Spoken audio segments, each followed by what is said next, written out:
Bonsoir et bienvenue à notre programme de réflexion et débat autour de la problématique liée à la spiritualité africaine. Et comme nous avons déjà déployé plusieurs émissions au courant de ce mois de janvier et jusqu'au dernier d'hier, enfin, dernière réflexion que nous avons faite hier soir, voilà que à travers différents téléspectateurs qui suivent à travers cette chaîne Télé Saturne par les plateformes que nous avons mises en place, ainsi que ceux qui nous suivent en direct sur Canal 54 TV, chaîne qui est diffusée à travers le satellite panafricain ainsi que le bouquet africain d'Europe. Nous avons le plaisir justement de recueillir plusieurs appels, de recueillir plusieurs en tout cas intervenants qui nous appellent à travers le monde pour réagir aux différentes émissions. Notre plaisir est justement ce de communiquer, notre plaisir de partager avec vous des thématiques, des sujets pour lesquels vous posez des questions, des sujets pour lesquels nous posons tous des questions justement sans réponse. Et lorsque nous venons à l'antenne, c'est pour partager ce genre de sujets, de sorte que chacun, là où il est à travers le monde, réagisse pour partager nos différentes expériences. Voilà que sur cette question liée à Simon Kimbangu, nous avons justement poussé des gens à sortir de leur cachette et à exposer justement ce qu'ils ont connu, leur expérience en tout cas, sur ce personnage. Simon Kimbangu, justement, a fait parler de lui depuis sa naissance, tel que nous l'avons dit. Nous l'avons dit plusieurs fois dans les différents écrits que nous avons consultés et les différents témoignages des gens qui l'ont côtoyé, notamment ses contemporains et ceux qui ont vécu de manière sérieuse avec ses proches. Mais ce qui nous amène justement aujourd'hui à faire cette émission, c'est parce que nous avons un témoignage à faire ce soir avec un invité qui est avec nous en direct. Mais cet invité, il n'est pas sur le continent européen, mais il est aux États-Unis. Cet homme, c'est un jeune militant, un jeune Congolais, un Congolais pour ne pas aller à expliquer les choses autrement. Mais c'est un Congolais justement qui a son témoignage. Ce témoignage est très édifiant que lorsque nous sommes en préparant cette émission, en tout cas, nous avons été touchés par son message et son témoignage sur Simon Kimbangu. Et donc, sans tarder, nous allons nous mettre en liaison avec notre invité qui s'appelle M. Valère Mangituka. Il est aux États-Unis et donc il a accepté de partager avec nous son expérience et également du message qu'il veut lancer justement à travers le monde et la diaspora africaine. Il est donc, Monsieur Valère, bonjour. Bonjour, Monsieur René. Bonjour à tes invités et les téléspectateurs. Voilà, Monsieur Mangituka, tel que j'ai planté le décor, je ne sais pas si la présentation que j'ai faite sur vous est correcte, auquel cas nous pouvons continuer l'émission. Et sinon, s'il y a des choses à ajouter, en tout cas, c'est à vous la primeur de compléter ce qui aurait été une omission de ma part par rapport à votre présentation. Merci. À vous autres. Oh, merci. Je pense que tu as tout dit. Mon nom, c'est Valère Mangituka. Bon, le nom est long, puisqu'il y a aussi des postes noms comme on fait au Congo. Mais je l'ai coupé juste Valère Mangituka. Je suis aux États-Unis et j'ai la responsabilité de la coordination, donc de présider la coordination de la communauté congolaise des États-Unis. Voilà, c'est ça l'essentiel de ce qui me concerne. En tout cas, d'échanger avec vous. Vous avez suivi Télé Saturne, vous suivez nos programmes en tout cas chaque jour, mais le plaisir a été pour nous justement de discuter avec vous, de partager votre expérience, de partager votre témoignage avec ceux qui suivent justement cette chaîne. Mais pour commencer, Monsieur Valère, vous êtes président de la communauté congolaise aux USA. En quoi consiste cette communauté congolaise? Quels sont les objectifs de cette communauté, Monsieur Valère? Pour commencer. Merci beaucoup pour cette question. Les objectifs de la communauté congolaise des États-Unis en cycle CCUS, c'est pour défendre les intérêts du Congo et du peuple congolais. Nous sommes des activistes et nous défendons les droits de l'homme au Congo en particulier, pour ne pas dire en Afrique. Et nous les défendons devant les autorités politiques américaines, devant les institutions internationales qui siègent ici aux États-Unis, devant les ambassadeurs des différents pays ici aux États-Unis, mais aussi nous défendons les intérêts du peuple congolais, donc les droits de l'homme, aux autorités congolaises. Nous leur rappelons de ce qui est de leur devoir pour le bien de ces peuples de qui ils prétendent être leurs dirigeants. Donc, notre travail, c'est l'advocacy, c'est la plaidoyerie pour les biens et la protection du peuple congolais. Voilà, c'est une organisation en tout cas intéressante pour aider justement les autres Congolais à s'intégrer également aux États-Unis. Mais qu'est-ce qui vous a amené justement, pour revenir justement à notre problématique, enfin à notre thématique de ce soir, parce que vous avez lancé récemment un audio qui a circulé en tout cas à travers les différentes plateformes qui sont suivies régulièrement par les Congolais. Votre audio a circulé à travers le monde et également à travers notre chaîne dans notre chaîne de télévision. Et nous avons été interpellés justement par votre message. La première question, c'est de savoir si vous-même vous étiez kimbanguiste, parce que ce message relié justement concerne l'église kimbanguiste. Est-ce que vous êtes kimbanguiste, M. Valère? Non, je ne suis pas kimbanguiste. Je suis né catholique et grandi catholique. J'ai été séminariste externe à Saint-Jean-Marie-Vianney, derrière le stade du Beme, à Kinshasa. Je suis un fils de la paroisse Sainte-Monique et à Kimbanzeke et Christ médiateur à Selembao.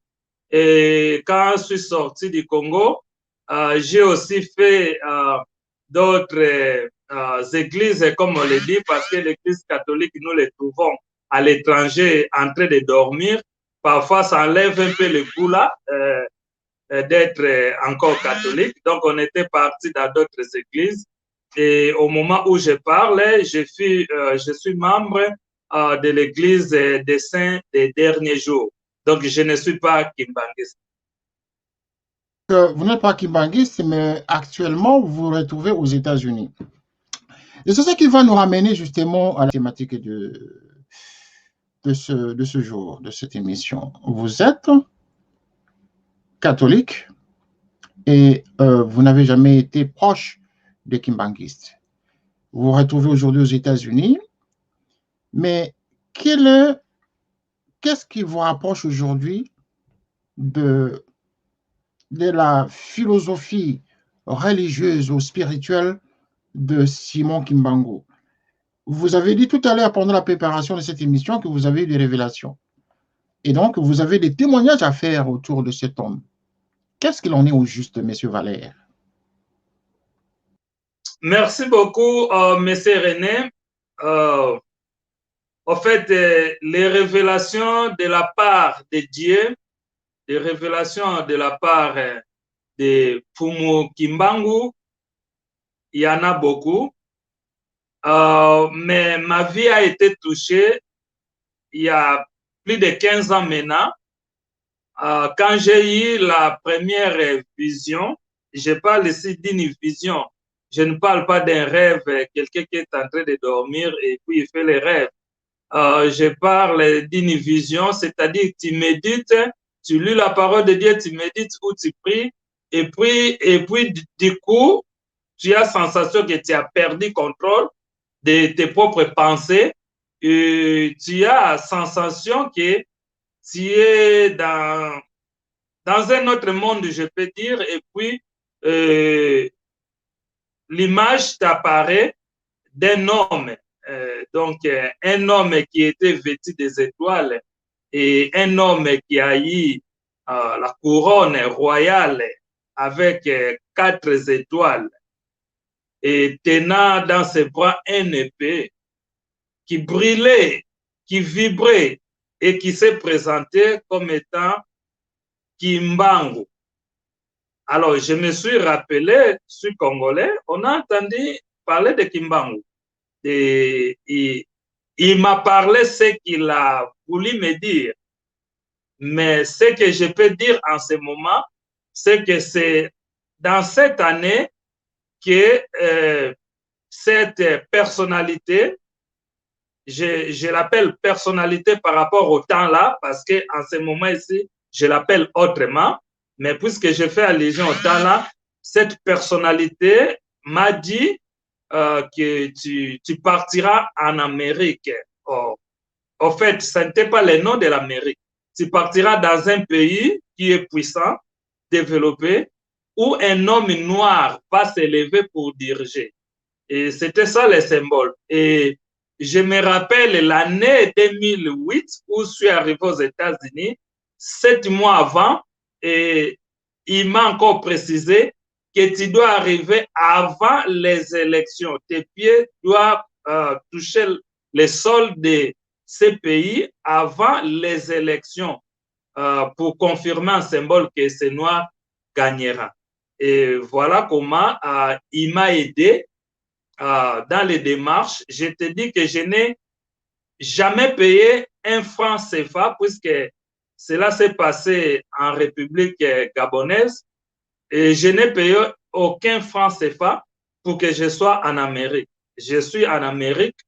Ce sont les agences qui m'ont fait voyager et voilà. Donc, ça, c'est les premiers signes que je peux dire. Et donc, vous êtes arrivé aux États-Unis, mais Simon Kimbangu ne vous a pas lâché parce qu'il a encore réapparu en vous lorsque vous avez eu à vivre certains moments difficiles de votre vie. Est-ce que vous pouvez nous en dire un peu plus là-dessus pour l'intérêt de ceux qui suivent cette émission? Oui, que Fumo Kimbangu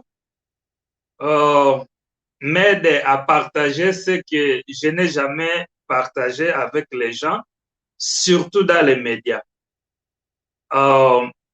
Il y a eu beaucoup de choses qui est arrivées dans ma vie en Amérique, mais une des grandes, inoubliables, ce que nous appelons le temps s'arrête. Je l'ai vu quand le temps s'est arrêté dans ma vie. C'était quand ma femme était morte. Donc, c'était en décembre 2016. Le temps que nous, les activistes, on s'est concentré sur le problème du Congo pour qu'il y ait des élections libres et transparentes au Congo, eh bien, je suis retourné la nuit chez moi et j'ai trouvé ma femme en train de dormir et je n'ai pas voulu déranger ma femme, alors que ma femme était morte. Alors, je me suis réveillé le matin vers 5 heures. Oui, je pense bien, je voulais aller au travail. C'est comme ça que je vois que ma femme ne répond pas. Et son langue était sortie dehors, les yeux étaient déjà partis tourner. Et puis, j'ai appelé les urgences. Et les urgences sont venues et ils ont essayé de réanimer près d'une heure du temps. Mais ma femme était déjà morte. Et donc, de là, la police était venue, on me posait beaucoup de questions. Vous savez, l'Amérique. Voilà, donc ta femme est morte, ils doivent chercher des drogues à la maison et beaucoup de choses et poser beaucoup de questions.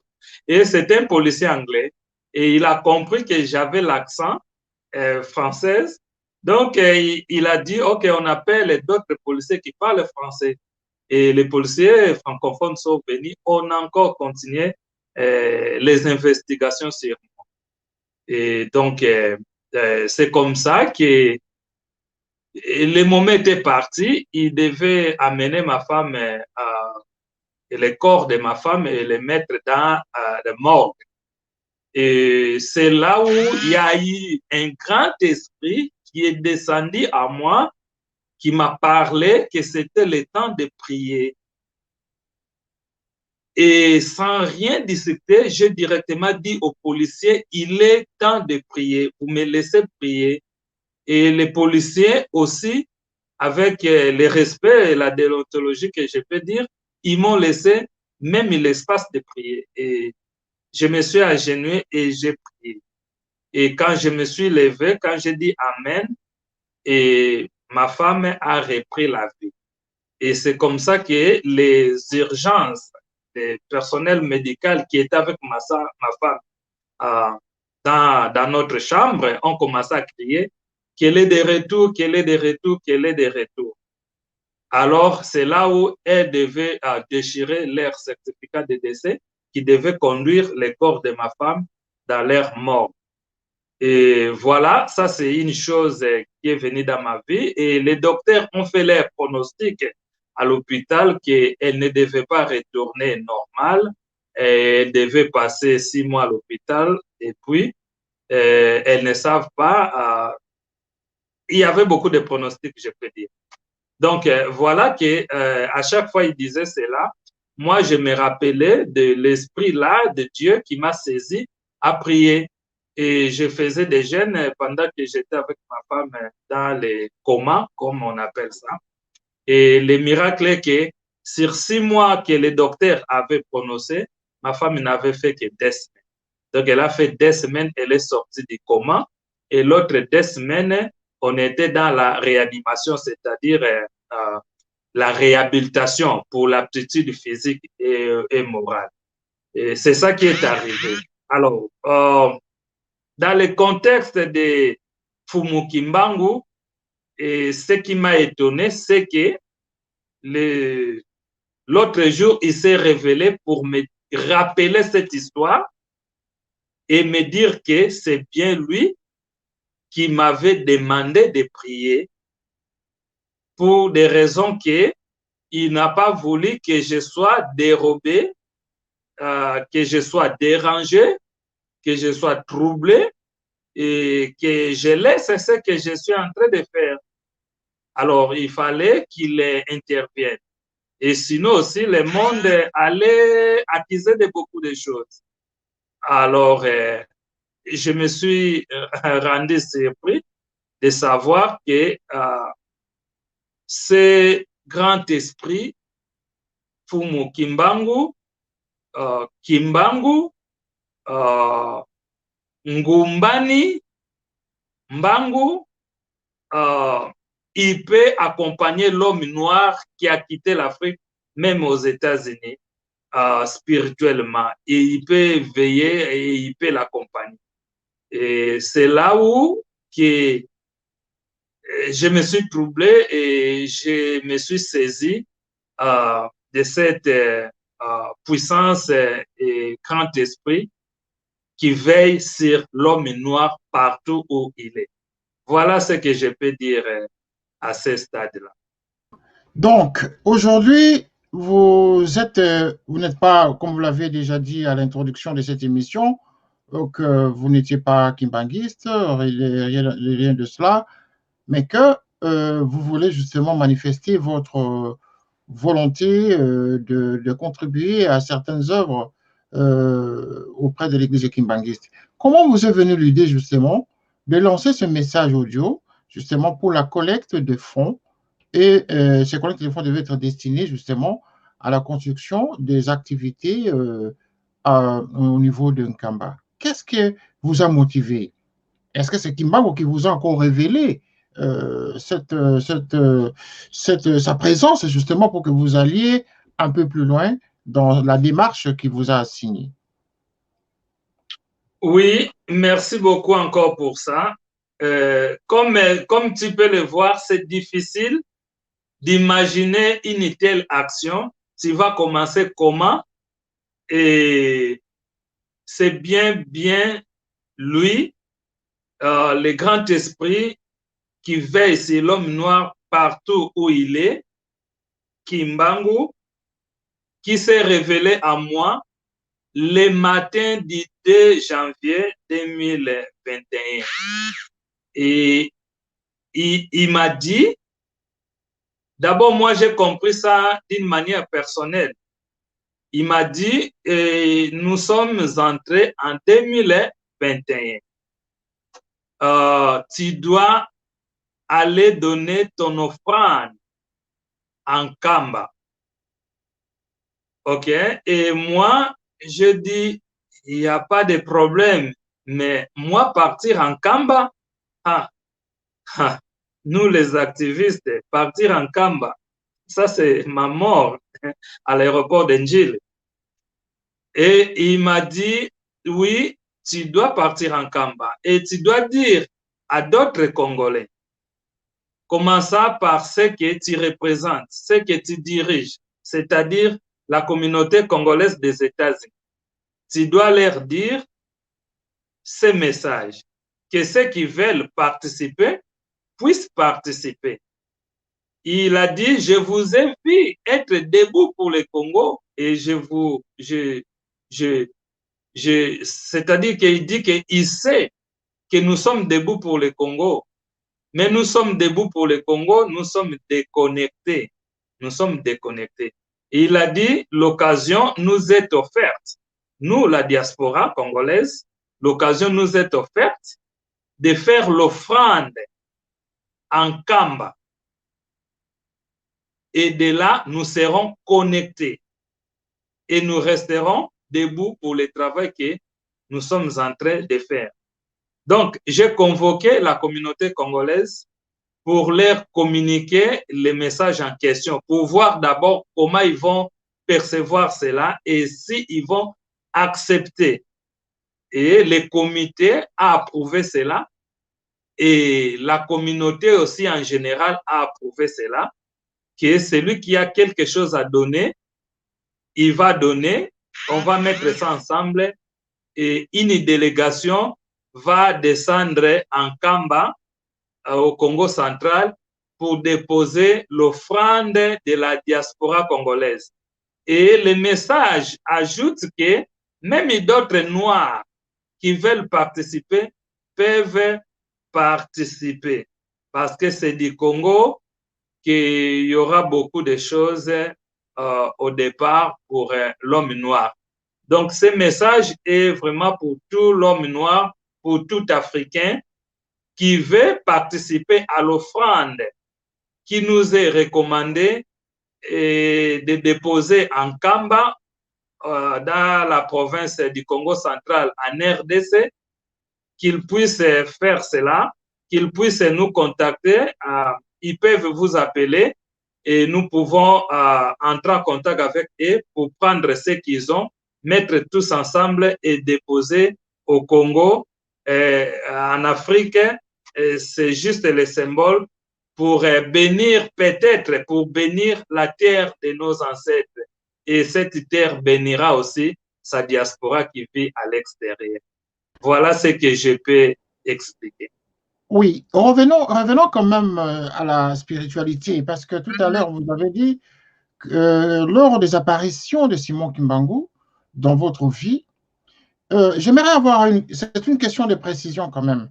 Lorsque ces apparitions se manifestent à vous, est-ce que vous le voyez physiquement ou alors vous entendez sa voix qui vous parle ou juste vous sentez que à vos côtés, il y a une présence physique d'une force ou d'une personne, mais que vous ne savez pas voir.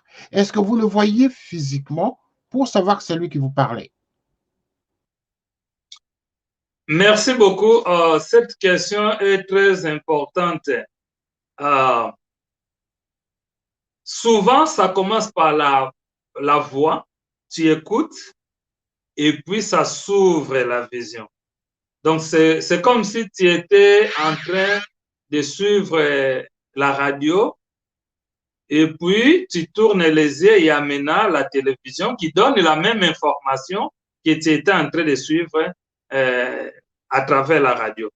Donc, c'est vraiment par des visions. C'est pour cela que je peux même décrire. Quand je dis que pour la première fois, il était brillant des étoiles et il avait une couronne de 4 étoiles. Et il m'expliquait que ces 4 étoiles sur sa tête symbolisaient les 4 coins du monde où sont les Noirs. Donc, les Noirs sont dans les 4 coins du monde. C'est parce que j'ai vu. Et je l'ai vu avec l'épée, parce que j'ai vu. Il y a eu beaucoup que j'ai vu. On n'aura pas le temps de dire ici. Et donc, ça vient, ça commence la voix et ça passe en vidéo, en vision. C'est ça. Donc, vous l'avez vu physiquement quand même? Oui, tu disais? Vous l'avez vu physiquement, le personnage de Simon Kimbangu? Vous l'avez vu vous apparaître physiquement? Oui, oui, c'est ce que je dis. Je vois physiquement. Je peux donner l'autre exemple. L'autre jour, je communiquais en tant que chrétien. Je lisais la parole de Dieu. Je me rappelle, je lisais à l'Acte des Apôtres 8, 9 à 19, l'Acte des Apôtres 8, 9 à 19 jusqu'à 20.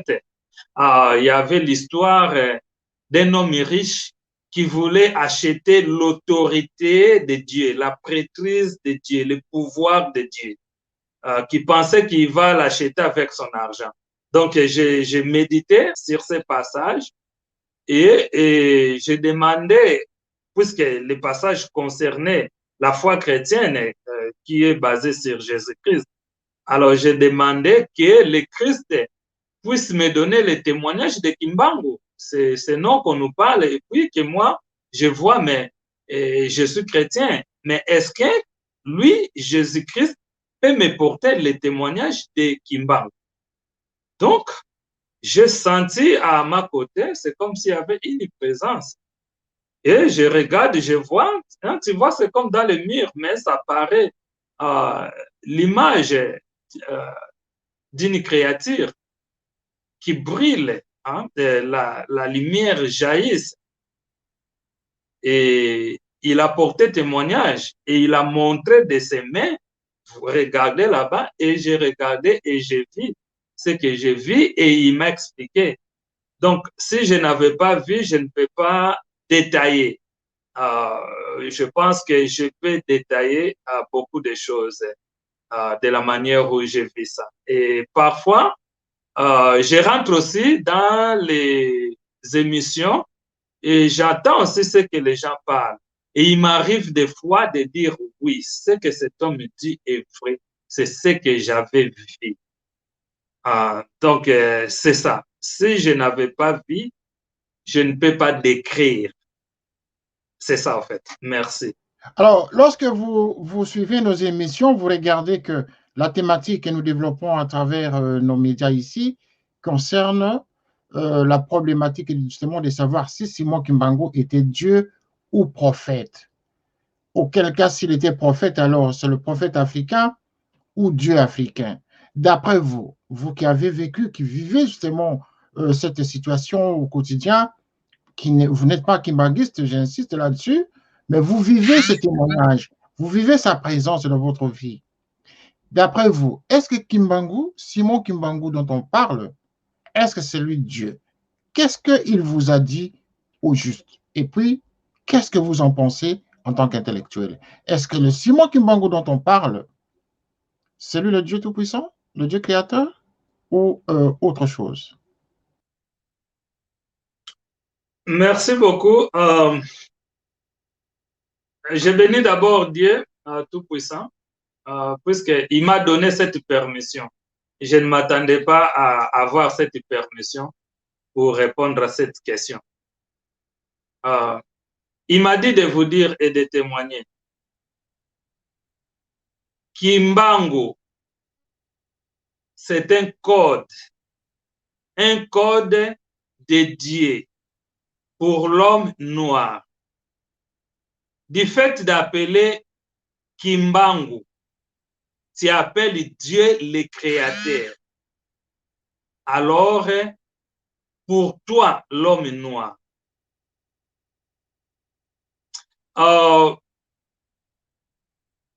il me donne une invitation à partager avec ceux qui vont nous suivre. C'est que les moyens les plus fiables pour vous qui sont en train de nous suivre, c'est de demander à votre croyance. C'est-à-dire, si tu es chrétien, tu pries Jésus-Christ. Il faut prendre ton temps dans ton intimité de prier Jésus-Christ et de lui demander de te porter le témoignage de ce que c'est Kimbangu. Demandez à Jésus-Christ si lui, il connaît Kimbangu. S'il connaît Kimbangu, Kimbangu est qui? Et si vous recevez la réponse, peut-être même la vision audio, c'est-à-dire vidéo, que le Christ pourra vous montrer, alors appelez même le frère René dans les médias, comme ça,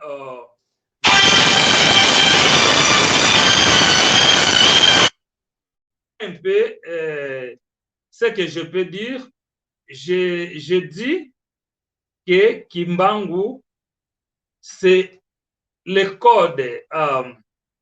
Il y a ce qu'on appelle à Kikongo, langue du Congo, Makuku Masato. C'est-à-dire ces trois divinités qui représentent la source des pensées de Dieu.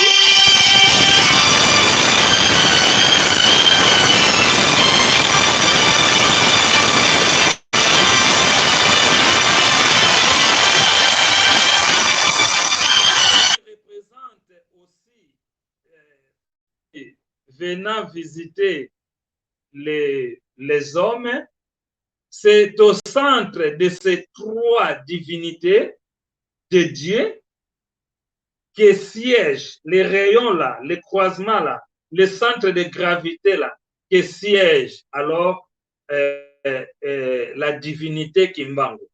Donc, quand les gens l'appellent, ils appellent au code de Dieu. Et ce code est réservé pour l'homme noir. C'est réservé pour l'homme noir. Le code de Dieu pour l'homme noir. Et il m'a été aussi enseigné que quand nous appelons Christ, Jésus-Christ, pour la foi chrétienne, c'est que nous appelons à Jésus d'intervenir. Mais quand nous appelons Kimbangu, c'est-à-dire que nous appelons la coalition de ces trois divinités qui Dieu avait.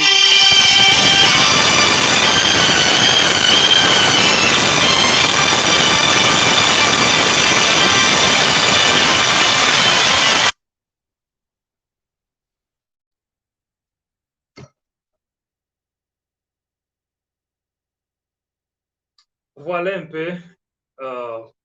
Voilà, nous avons été dérangés par ces différentes perturbations en tout cas, mais néanmoins, la plupart des gens ont suivi ceux qui nous suivent pour le moment. Ça, c'est une émission que nous avons préparée de manière spontanée en tout cas.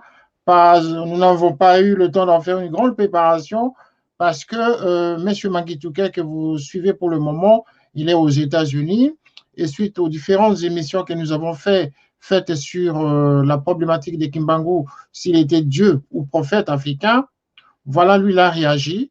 Mais je précise que M. Mangituka, que vous suivez, il est président de la communauté congolaise aux États-Unis, il est intellectuel, il n'est pas kimbanguiste. C'est surtout ce point qui m'attire le plus parce qu'il n'est pas kimbanguiste, il n'est pas proche des kimbanguistes, il est même mormon. Il est dans l'église mormon. Mais c'est là la mission, justement, qu'il a reçue de la part de Simon Kimbangu, qu'il a envoyé dans cette communauté des Mormons. Messieurs, pouvez-vous préciser comment Kimbangu peut-il vous envoyer dans une autre obédience de croyance que de rester dans son obédience des kimbanguistes?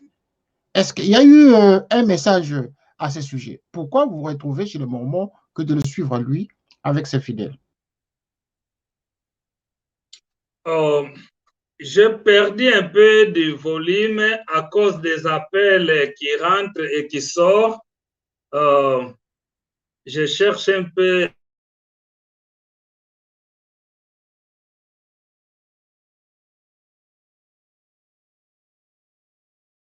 Voilà, pendant que M. Valère est en train de chercher comment recadrer les sons, je vais reposer la question. Je pense qu'il est revenu à l'antenne, donc nous allons lui redonner la parole. Je pense que vous avez suivi la question de la fois. Vous qui êtes mormon, vous qui n'êtes pas kimbanguiste, mais Kimbangu s'est révélé en vous recommandant d'aller chez les mormons, au lieu de vous recommander d'aller dans la communauté des kimbanguistes. Est-ce que ce message, en tout cas dans les oreilles des kimbanguistes, comment vont-ils comprendre cela?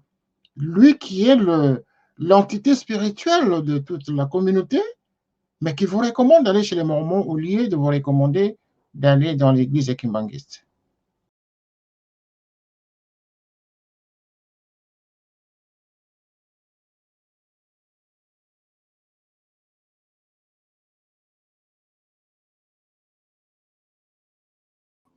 Nous vous avons perdu, messieurs, nous vous avons carrément perdu, nous n'avons plus le son. C'est dommage que nous avons perdu le son de M. Valère Mangituka. Nous allons essayer de le reconnecter encore. Oui, je disais que les choses de Dieu ont un secret et c'est parfois différent des choses physiques de la terre. Pour bien comprendre les choses de Dieu, il faut aimer ça et après tu vas bien comprendre ça. Et la différence c'est que sur la terre, dans notre vie, pour bien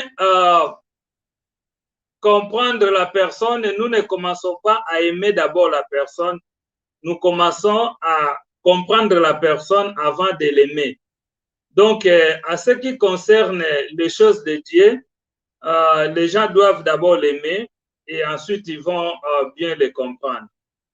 Et il y a une chose aussi que Fumu Kimbangu a dit, il n'est pas religion, lui n'est pas une religion, hein? Il n'est pas une religion. Lui, il est une spiritualité.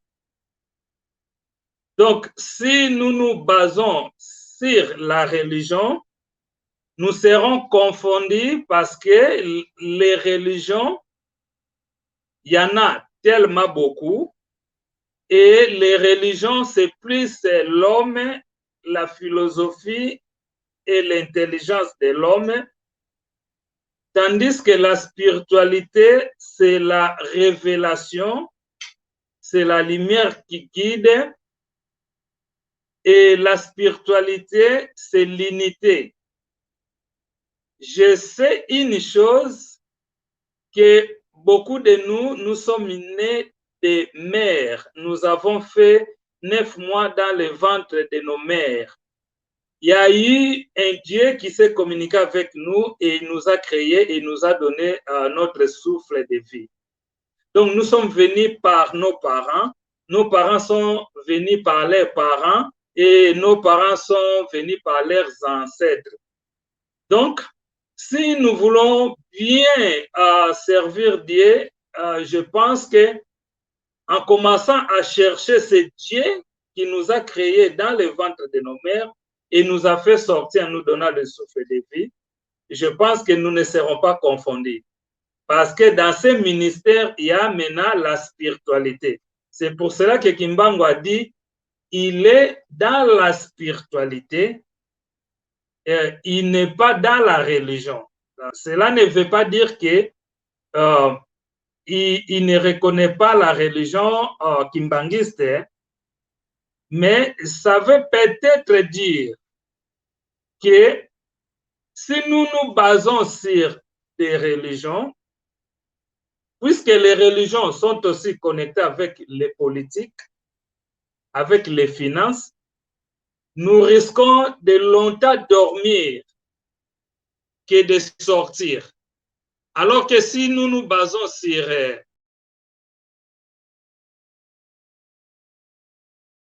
Voilà, nous sommes interrompus, nous avons perdu M. Mangituka, mais néanmoins, vous avez compris l'essentiel donc de son message, l'essentiel de son témoignage. Vous voyez, c'est un Congolais qui a réagi suite aux différentes émissions que nous faisons ici sur Canal 54 TV, ainsi que sur la plateforme des télé Saturne, justement dans nos différents médias ici dans notre espace, donc planète et Saturne. Voilà, c'est une émission justement qui suscite beaucoup d'attention, beaucoup de réactions. Nous avons beaucoup de gens qui nous écrivent là, mais bon, comme nous sommes déjà arrivés à la fin de l'émission, je ne saurais pas lire maintenant parce que nous sommes en train de nous lutter pour retrouver M. Magituka qui est revenu à l'antenne. Donc, je vais lui redonner en tout cas la parole pour qu'il nous dise justement il était sur un fil conducteur tout à l'heure de nous expliquer la spiritualité de Simon Kimbangu, qui avait expliqué justement qu'il était apparu en disant que lui n'était pas religieux, mais plutôt spirituel. Donc, il est plutôt dans la spiritualité que dans la religion. Mais la question, monsieur Magituka, vous êtes de retour en tout cas à l'antenne. La question, c'est de savoir ici pourquoi il ne vous a pas recommandé dans l'église kimbanguiste alors que vous vous retrouvez chez les Mormons? Est-ce que ça a un sens? Moi, c'est à ce niveau-là que réside ma question. Merci. Merci beaucoup. Je pense que dans mon environnement, quand il m'a fait rentrer dans les Mormons, il n'y avait pas l'église kimbanguiste. Parce que l'État où moi je vis, ce sont des États qu'on appelle les États réservés. Il y a plus de Blancs, il n'y a pas vraiment de Noirs. D'ailleurs, les Noirs américains n'aiment pas vivre ici. Et nous, on était ceux-là des premières promotions des Quinois qui sont venus dans cet État des États-Unis, là où je vis. Et c'est pour cela même qu'à notre arrivée, il y a eu le boom d'ambiance. Donc, moi qui ne buvais pas la boisson chez moi en Afrique, au Congo, j'ai commencé à boire la boisson. Et moi qui ne faisais pas d'autres choses, j'ai commencé à le faire, alors que ce sont des choses qui ne rendaient pas gloire à Dieu. C'est-à-dire, ce sont des choses qui dévient quelqu'un du chemin tracé. Alors, c'est comme ça que lui, dans sa divinité, dans sa grandeur, a vite vu qu'il fallait me mettre quelque part. C'est comme s'il me protégeait. C'est comme s'il me gardait. Mais aussi, il y a eu aussi des intérêts à me mettre là-bas parce que en partant là-bas, je ne pouvais plus faire ce que j'étais en train de faire. Je ne pouvais plus boire des alcools. Je ne pouvais plus continuer à avoir des copines, tu vois. Donc, il m'a protégé. Et il sait pourquoi il a fait ça. Et je pense que quand il m'a expliqué, j'ai vite compris qu'il avait raison. Parce qu'on était déjà dans l'ambiance, on organisait des fêtes chaque week-end. On appelait ça à l'occasion de rien. Si tu cherches un quinois, parce que je dis que nous étions des 3 premières promotions de quinois qui sont venus dans notre État. Un quinois dans notre État, il va te dire l'époque là, on organisait des fêtes et on appelait ça l'occasion de rien. Alors on faisait tout là-bas. Alors c'était un peu comme la porte d'entrée de Sodome et Gomorrhe. Et Fumu Kimbangu s'est décidé de m'orienter autrement, en fait, pour m'enlever un peu de l'environnement qui pouvait me détruire. Donc voilà les explications que j'ai eues après de la part de ces révélations. Et vous-même aujourd'hui, oui, bon, je comprends que vous êtes toujours mormon, mais Simon Kimbangu ne vous a pas encore recommandé de quitter cette assemblée. Et comment vous vivez cette vie de Simon Kimbangu qui apparaît en vous, qui vous recommande les choses, mais que vous êtes dans une congrégation qui ne répond pas à la vision que les disciples ont établie au nom de Simon Kimbangu. Comment vous vivez ce paradoxe-là? Je comprends ça très bien parce que je n'ai pas connu Simon Kimbangu d'un seul coup. Ce n'est pas une seule nuit. Il est à Paris où il m'a dit des choses que je suis en train de partager. Non, ça a pris un temps, plus de 15 ans. Quand il m'a parlé pour la première fois, il m'a expliqué beaucoup de choses. Et il m'a promis qu'il va encore revenir. Et il m'a promis que je le verrai encore devant, autrement. Donc, je le vis encore autrement. Je le vis encore dans le siège du Saint-Esprit de Dieu. Donc, je le vis dans les différentes façons et dans plusieurs dimensions. Donc, je comprends les choses autrement. Au fait, les choses de Dieu, c'est comme l'homme. Nous sommes hommes humains, tels que tu es là, mon frère, parce que tu as un corps qui marche, la bouche qui parle. On t'appelle homme. Mais ce n'est pas seulement ton corps qui fait de toi un homme. Il y a aussi l'esprit qui est en toi, l'intelligence qui fait de toi un homme. Il y a aussi l'âme, l'esprit de Dieu, l'ambassadeur de Dieu en toi, qui fait en toi un homme. C'est tous les trois là, les Makuku Masatu. C'est tous les trois là qui fait de toi un homme. Si un d'éléments se déconnecte à l'autre, alors la personne deviendra mort, comme ma femme était devenue mort.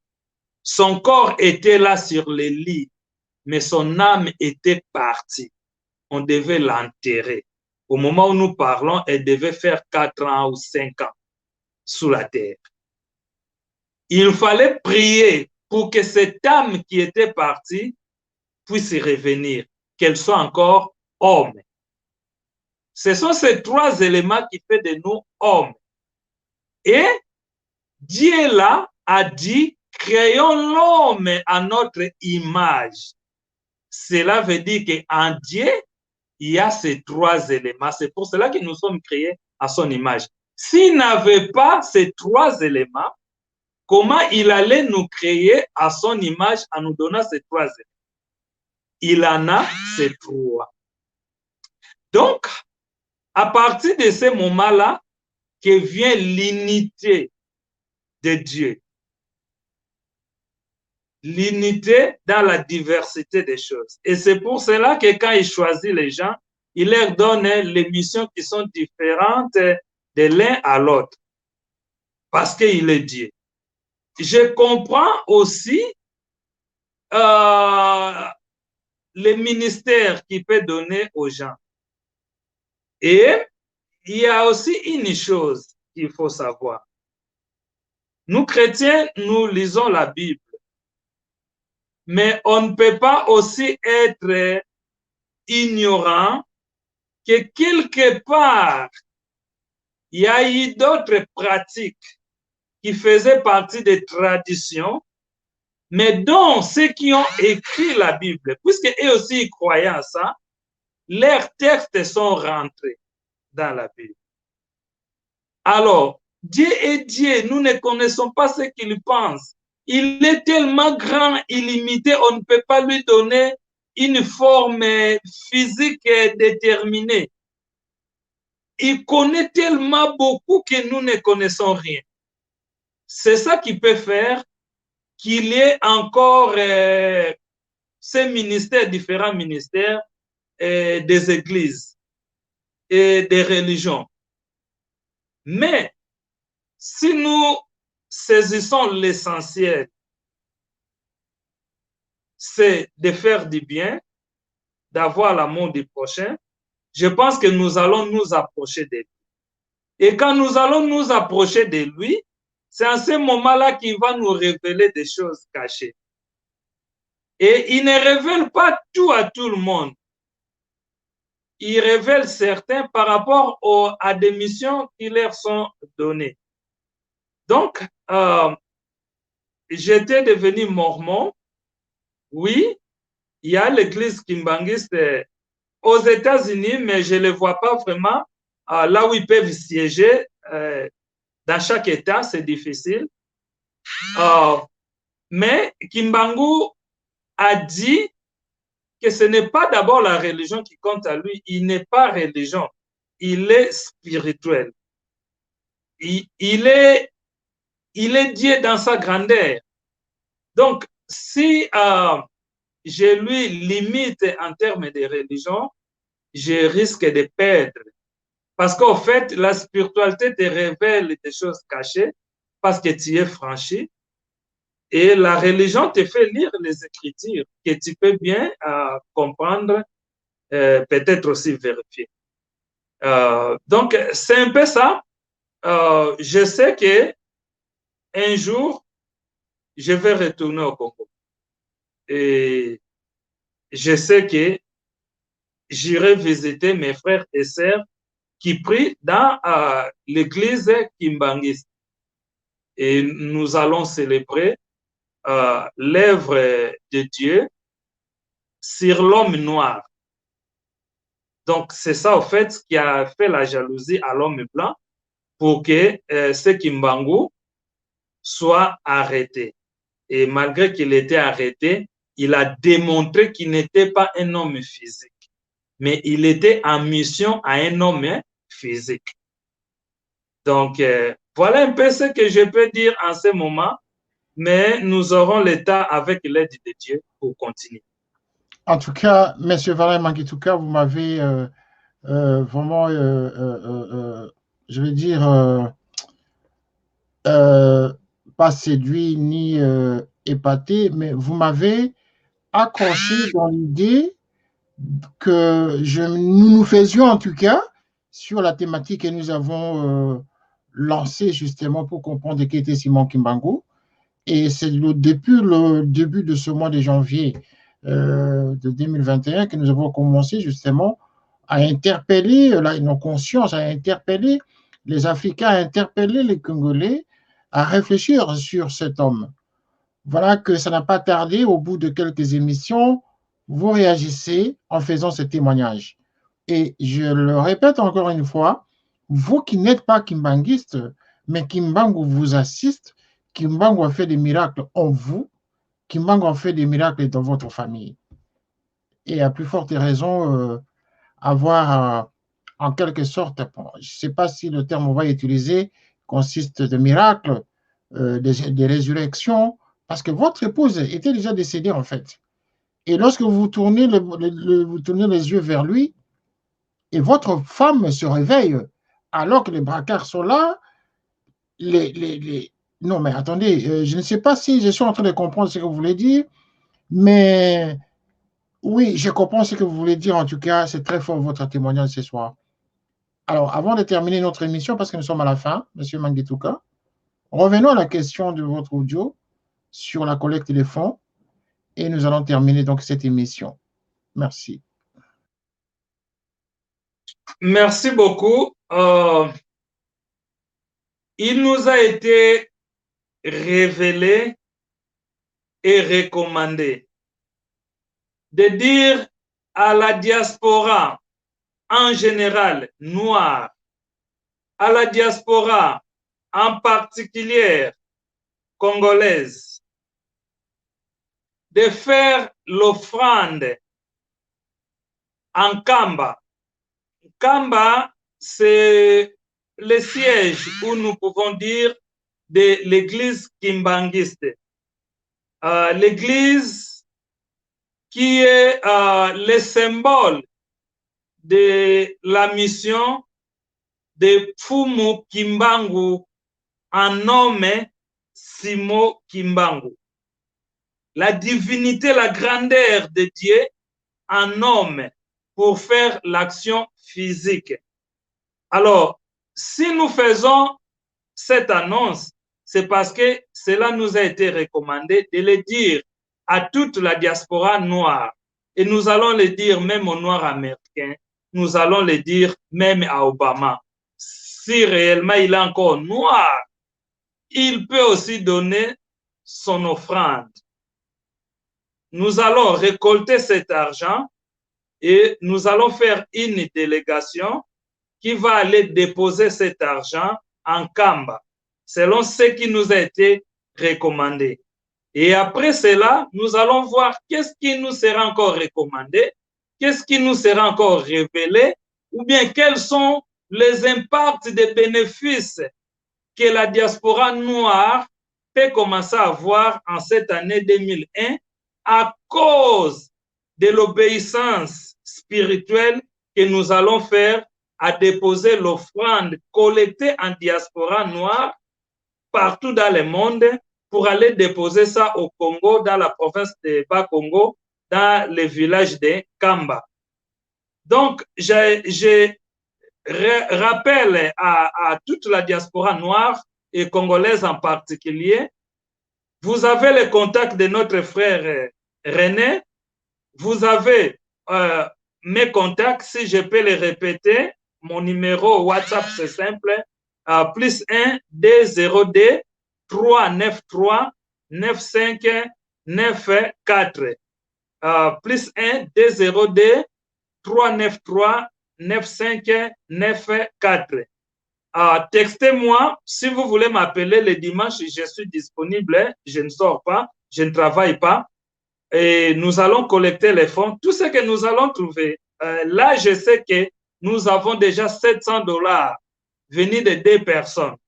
Si nous aurons plus que cela, tout ce que nous pouvons trouver, nous allons faire une délégation qui va aller déposer. Vous pouvez prendre la question, pourquoi pas envoyer, mais aller déposer, parce que moi aussi, j'ai posé cette question. On m'a dit que la radio n'est pas la télévision. La personne qui part, c'est la personne qui reçoit la bénédiction. Donc, on doit aller donner. Et voilà, et les frères René et peut-être aussi d'autres journalistes dans la diaspora peuvent aussi nous aider à relayer les messages et récolter ces fonds d'offrande.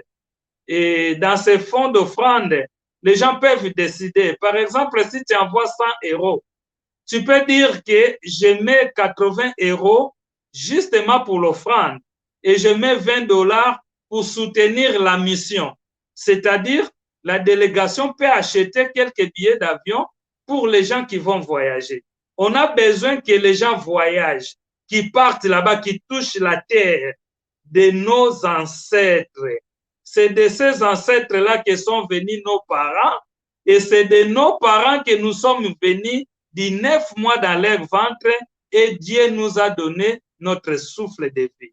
S'il y a un secret dans Dieu, nous devons d'abord commencer à définir ces secrets créatrices de la matrice de la maman d'où nous sommes sortis. Voilà, c'est le symbole de la terre de nos ancêtres. Allons-y bénir ça avec notre offrande qui nous a été recommandée et nous croyons que la diaspora noire sera aussi bénie et nous ne savons pas les impacts et les résultats de ce qui sera cette bénédiction. Voilà, je dis merci à mon frère. Voilà, en tout cas, je suis... nous sommes arrivés à la fin de l'émission, mais j'ai beaucoup de questions à vous poser. Mais déjà, je vais quand même rentrer dans votre bouche pour corriger le lapsus de tout à l'heure où vous avez dit 2001, mais il s'agit de 2021. Nous sommes en 2021. Et voilà, parce que les gens suivent cette émission, ils vont peut-être confondre, mais sinon, il s'agissait de 2021. Mais nous sommes à la fin de l'émission. Monsieur René, sans pourtant te couper, c'est une bénédiction pour toi de corriger ça. Parce qu'au fait, le 2001, janvier, c'est l'année où j'ai laissé l'Afrique, j'ai laissé le Congo. Et aujourd'hui, ça fait 20 ans. Et donc, voilà pourquoi l'année 2001 me revient, parce que c'est l'année où j'ai laissé le Congo. Et Dieu veut que nous puissions retourner au Congo en 2021, 20 ans après. Merci Voilà, beaucoup, que Dieu te bénisse. Voilà qu'en 1921, c'est le début de l'œuvre de Simon Kimbangu qui va totaliser justement 100 ans au mois d'avril, n'est-ce pas? Oui. Ben voilà. Et donc, avant de terminer quand même l'émission, j'aimerais que vous nous disiez en un mot, parce que vraiment, on a déjà dépassé le timing. Vous avez répété tout le temps, on nous a recommandé, on nous a recommandé. Qui vous a recommandé de faire ce travail-là? En peu de mots, hein, parce que nous avons déjà dépassé le temps de l'émission. C'est l'Esprit de Dieu qui nous a recommandé, l'Esprit de Dieu créateur Kimbangu, que le Christ a porté témoignage. C'est lui qui nous a recommandé. C'est Fumu Kimbangu. Eh bien voilà, vous avez répondu, Monsieur Valère. Je ne sais pas comment je peux vous dire, hein, c'est les téléspectateurs justement qui vont en juger. J'ai fait mon travail de journaliste pour transmettre l'information. Vous êtes en tout cas les bienvenus dans notre média. À tout moment, nous pouvons recevoir votre coup de fil. Si vous avez d'autres messages à faire passer, en tout cas, vous êtes les bienvenus, que ce soit sur Télé Saturne Canal 54 ou dans notre maison d'édition où nous éditons des ouvrages. Si vous avez des ouvrages à publier à cette fin, nous sommes en tout cas disposés justement à accompagner les différents témoignages que vous vivez, que vous avez vécu avec cette spiritualité de Simon Kimbangu. Le plaisir était pour nous en tout cas de vous faire intervenir dans ce média. Merci en tout cas et que l'esprit de Simon Kimbangu vous accompagne et que le Dieu Tout-Puissant qui vous a sauvé, qui vous a fait ce miracle de faire revenir votre épouse à la vie, en tout cas, vous accompagne. Et ce témoignage, il est très fort et ça fait vraiment beaucoup de sensations, beaucoup d'émotions lorsque vous le dites aussi simplement avec beaucoup d'humilité. Et j'espère que ceux qui nous ont suivis avaient eu la même émotion. Et je pense qu'à partir de ces moments-là, nous commençons à comprendre, en tout cas, même pour le plus grand dubitatif, nous commençons à comprendre que Simon Kimbangu n'était pas venu pour rien. Parce que je le répète, vous n'êtes pas kimbanguiste, vous n'avez jamais été dans l'environnement des kimbanguistes, mais voilà, vous étiez très loin aux États-Unis, mais Kimbangu fait des miracles dans votre vie. Merci, M. Valère, d'avoir été avec nous ce soir. Et à tout moment, vous êtes le nôtre. Merci d'être vraiment... je ne sais pas comment je peux vous remercier tout le temps, mais en tout cas, que Dieu vous garde là où vous êtes. Merci beaucoup. Au revoir et à très bientôt. Merci beaucoup. C'est moi qui te remercie. Au revoir. Canal 54 TV, la première chaîne généraliste culturelle et d'information de l'Afrique vers le monde. Canal 54, Canal 54, Canal 54, Canal TV. Africa 54 est la première chaîne de télévision panafricaine, généraliste et d'information de l'Afrique vers le monde. Chaque pays africain devrait avoir un représentant œuvrant en son sein afin de permettre l'éclosion des talents, pouvant également jouer de pont avec nos pays respectifs. Bref, nous sommes panafricanistes au sens absolu du terme. Canal Africa 54, dans sa devise, la première chaîne généraliste culturelle et d'information de l'Afrique vers le monde.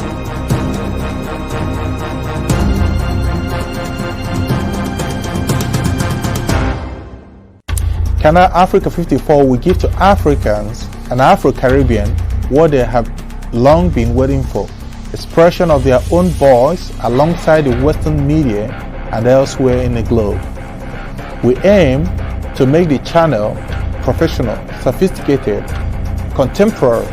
This channel will offer to viewers a unique experience in digital broadcasting. Our broadcasting and creative departments are dedicated towards having a constant flow of interesting and exciting programs.